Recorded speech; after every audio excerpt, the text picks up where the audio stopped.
Bismillahirrahmanirrahim. Assalamualaikum warahmatullahi wabarakatuh.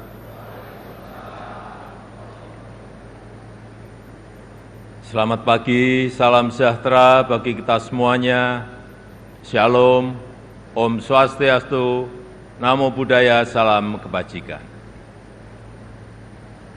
Yang saya hormati Wakil Presiden Republik Indonesia, Bapak Profesor Dr. Kiai Haji Ma'ruf Amin, beserta Ibu Hajah Wuri Ma'ruf Amin. Yang saya hormati Ketua, para Wakil Ketua, dan para anggota Majelis Permusyawaratan Rakyat Republik Indonesia. Yang saya hormati Ketua, para Wakil Ketua, dan para anggota Dewan Perwakilan Rakyat Republik Indonesia. Yang saya hormati Ketua, para Wakil Ketua, dan para anggota Dewan Perwakilan Daerah Republik Indonesia. Yang saya hormati Ketua, para Wakil Ketua, dan para anggota lembaga-lembaga negara. Yang saya hormati Bapak Jenderal TNI Purnawirawan Tri Sutrisno, yang saya hormati Bapak Haji Muhammad Yusuf Kalla, yang saya hormati Ibu Soraya Hamsahas, yang saya hormati Yang Mulia para Duta Besar negara-negara sahabat dan para pimpinan perwakilan badan dan organisasi internasional, yang saya hormati para Menteri Kabinet Indonesia Maju, Jaksa Agung, Panglima TNI, Kapolri, dan Kabin. Yang saya hormati para Ketua Umum Partai Politik, Bapak Ibu, Saudara-saudara sebangsa dan setanah air, para hadirin dan undangan yang saya muliakan. Tahun ini genap 10 tahun saya menjabat sebagai Presiden Republik Indonesia. Dan genap 5 tahun Bapak Profesor Kiai Haji Ma'ruf Amin menjabat sebagai Wakil Presiden Republik Indonesia. Sebuah tanggung jawab dan kepercayaan besar yang tidak pernah kami bayangkan sebelumnya. Sebuah mandat dan amanah besar yang tidak pernah kami pikirkan sebelumnya. Sejak hari pertama saya menerima amanah ini, saya sangat menyadari akan ada banyak gelombang yang harus dihadapi. Akan banyak tantangan yang harus diselesaikan. Tapi dari awal saya juga yakin dan sangat percaya bahwa saya tidak sendirian. Ada cita-cita dan harapan masyarakat. Ada dukungan dan doa dari rakyat yang selalu mengiringi dan menguatkan. Senyum, sapa, dan doa Bapak Ibu dan saudara-saudara sebangsa setanah air semua adalah sumber kekuatan saya, dan hari ini 16 Agustus 2024 di momen terakhir saya dan Profesor Kiai Haji Ma'ruf Amin berdiri di sini.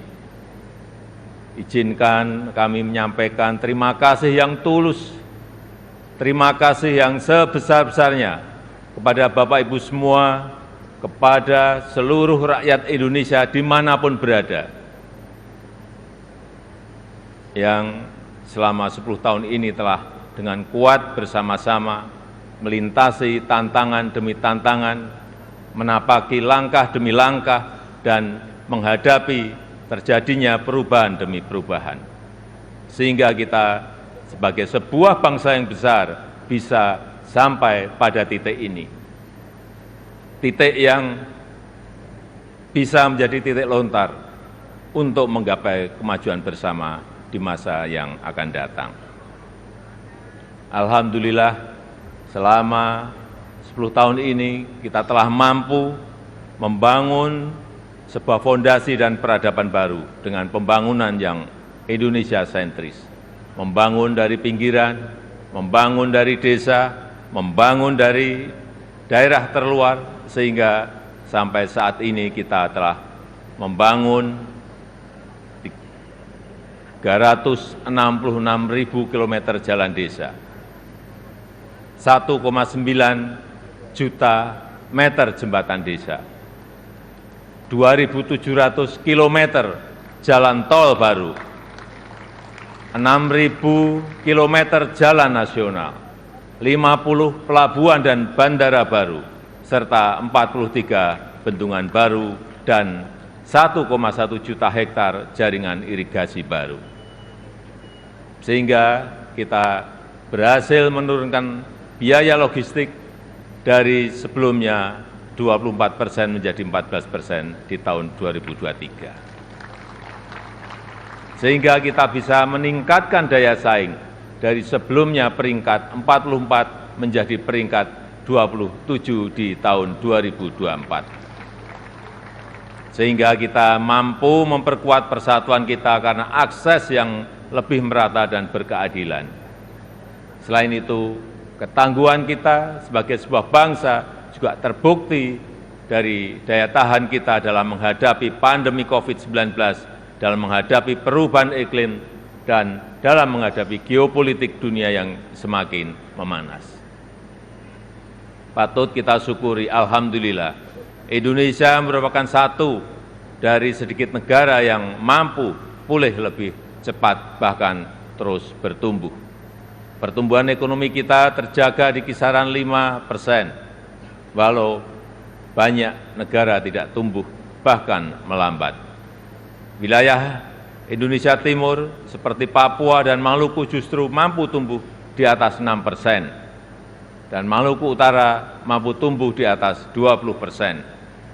Inflasi juga terkendali di kisaran 2–3%, saat banyak negara mengalami kenaikan yang luar biasa, bahkan ada yang mencapai lebih dari 200%. Angka kemiskinan ekstrem mampu kita turunkan dari sebelumnya 6,1% menjadi 0,8% di tahun 2024. Angka stunting juga mampu kita kurangi dari sebelumnya 37% menjadi 21,5% di tahun 2023. Dan tingkat pengangguran juga mampu kita tekan dari sebelumnya 5,7% menjadi 4,8% di tahun 2024. Upaya perlindungan bagi masyarakat ekonomi bawah juga telah memberi manfaat luas bagi masyarakat. 361 triliun rupiah anggaran Kartu Indonesia Sehat selama 10 tahun ini telah digunakan untuk membiayai layanan kesehatan lebih dari 92 juta peserta JKN per tahunnya, mulai dari usia dini sampai lansia yang tersebar di seluruh Indonesia. 113 triliun rupiah anggaran Kartu Indonesia Pintar selama 10 tahun ini telah digunakan untuk pendidikan lebih dari 20 juta siswa per tahun mulai dari SD sampai SMA, SMK di seluruh tanah air Indonesia. 225 triliun rupiah anggaran program Keluarga Harapan selama 10 tahun telah dimanfaatkan untuk meningkatkan ekonomi sekitar 10 juta keluarga kurang mampu per tahunnya. Dan 60,3 triliun rupiah anggaran prakerja selama 5 tahun telah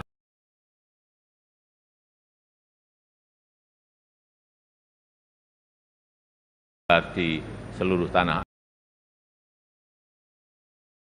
Yang kita cita-citakan bersama, pembangunan yang menyentuh semua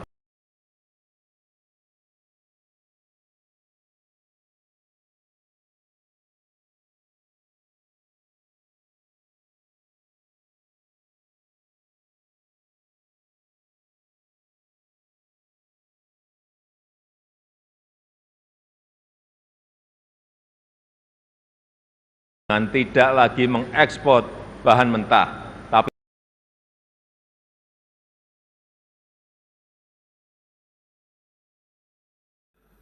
Di sisi lain, kita juga telah mengambil langkah besar untuk meningkatkan produktivitas dan nilai tambah dengan tidak lagi mengekspor bahan mentah, tapi mengolahnya dulu di dalam negeri.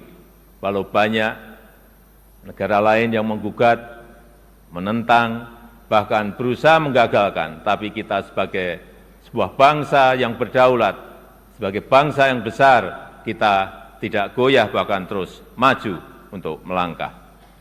Dimulai dari nikel, boksit, dan tembaga yang akan dilanjutkan dengan timah, serta sektor potensial lainnya seperti perkebunan, pertanian, dan kelautan.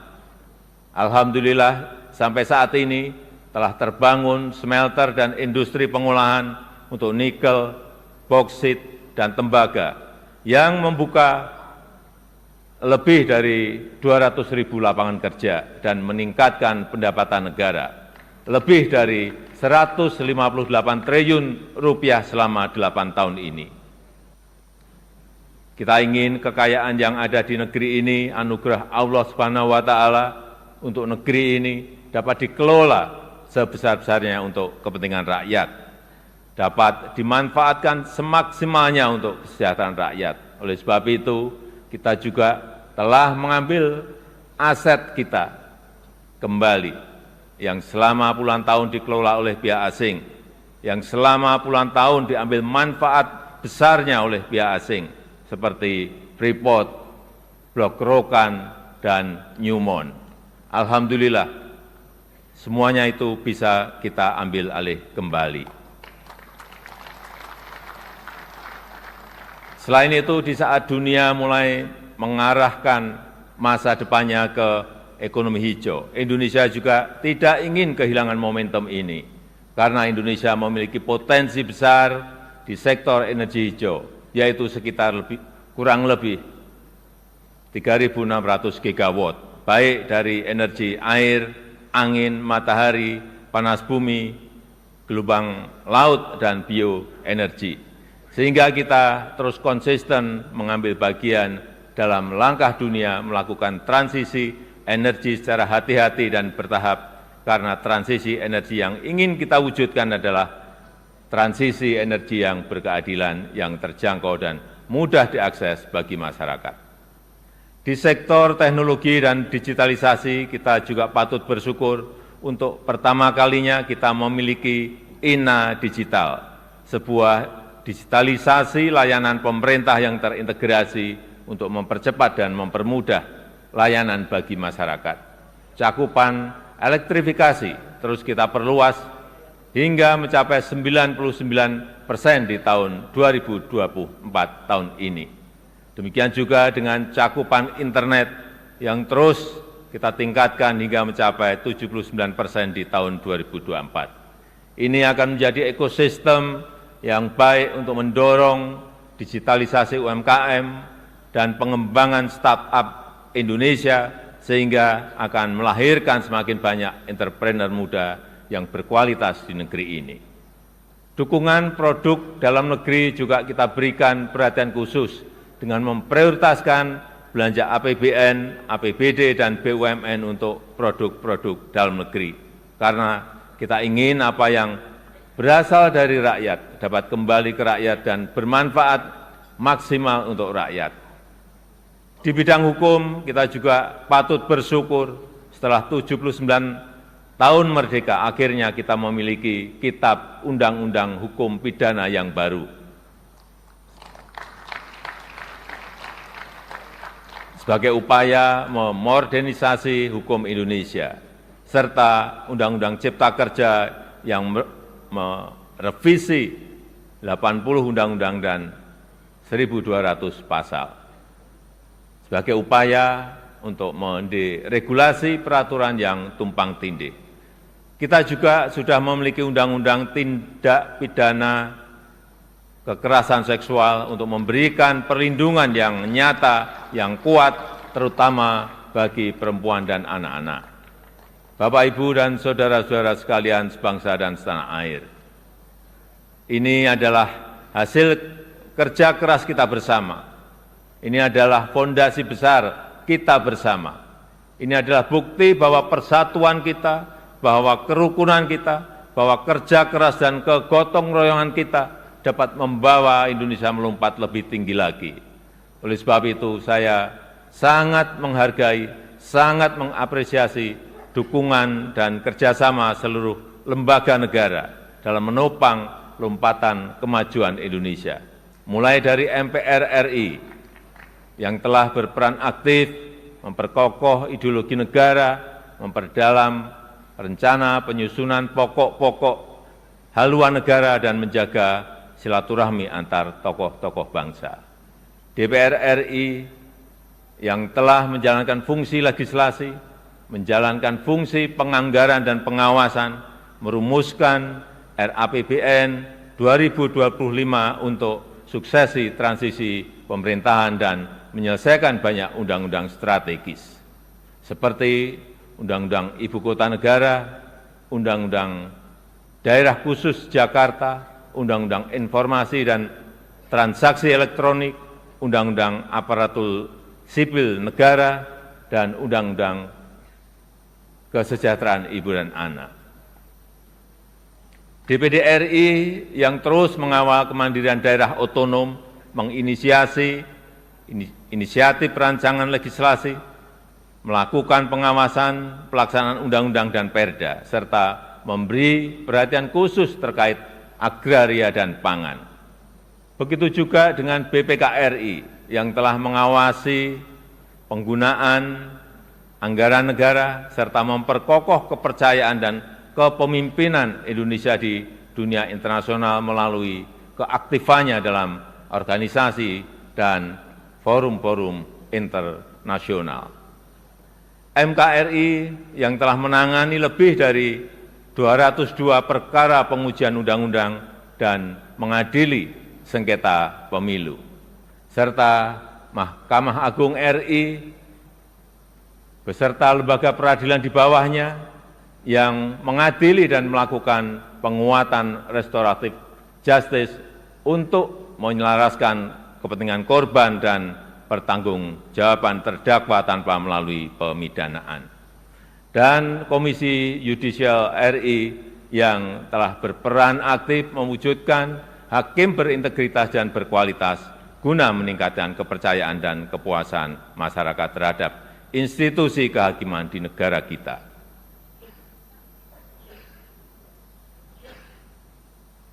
Bapak, Ibu, saudara-saudara sebangsa dan setanah air,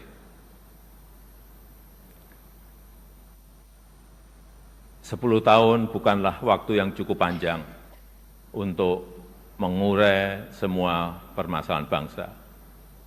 Saya sangat menyadari bahwa sebagai pribadi yang jauh dari kata sempurna, sebagai insan yang tumbuh dalam keterbatasan, dan sebagai manusia yang jauh dari kata istimewa, sangat mungkin ada yang luput dari pandangan saya.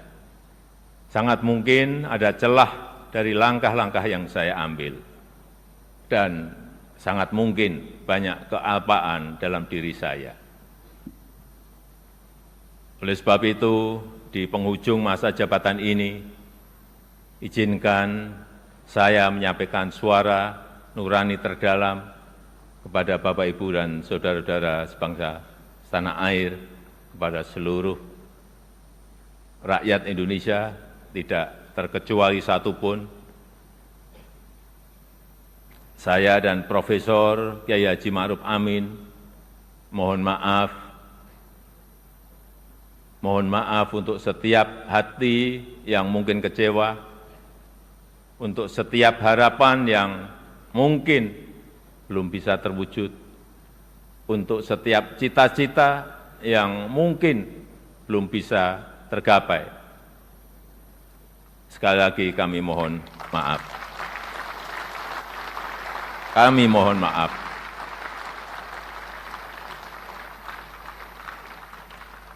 Ini adalah yang terbaik yang bisa kami upayakan bagi rakyat Indonesia, bagi bangsa dan negara Indonesia.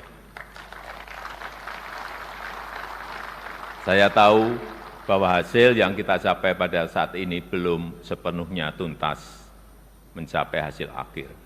Belum sepenuhnya sesuai dengan harapan dan keinginan Bapak Ibu semua. Namun, saya yakin dan percaya dengan persatuan dan kerjasama kita, dengan keberlanjutan yang terjaga, Indonesia sebagai negara yang kuat dan berdaulat akan mampu melompat dan menggapai cita-cita Indonesia Emas di tahun 2045.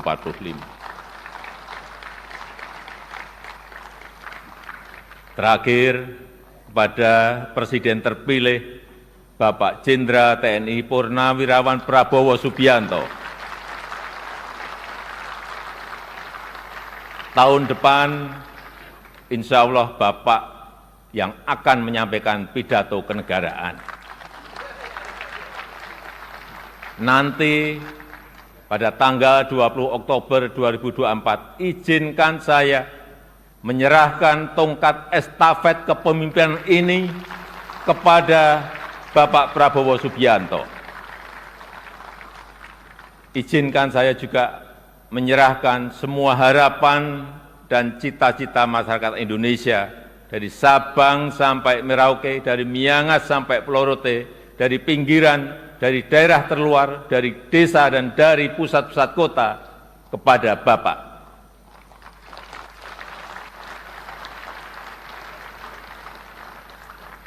Semoga Allah SWT, Tuhan yang Maha Kuasa, senantiasa memberikan petunjuk dan kemudahan bagi bangsa Indonesia dalam kepemimpinan Presiden Prabowo Subianto pada pemerintahan periode mendatang. Dirgahayu Republik Indonesia, Dirgahayu Negeri Pancasila, merdeka! Merdeka! Merdeka! Terima kasih. Wassalamualaikum warahmatullahi wabarakatuh. Om Santi Santi Santi Om. Namo Buddhaya. Salam kebajikan. Terima kasih.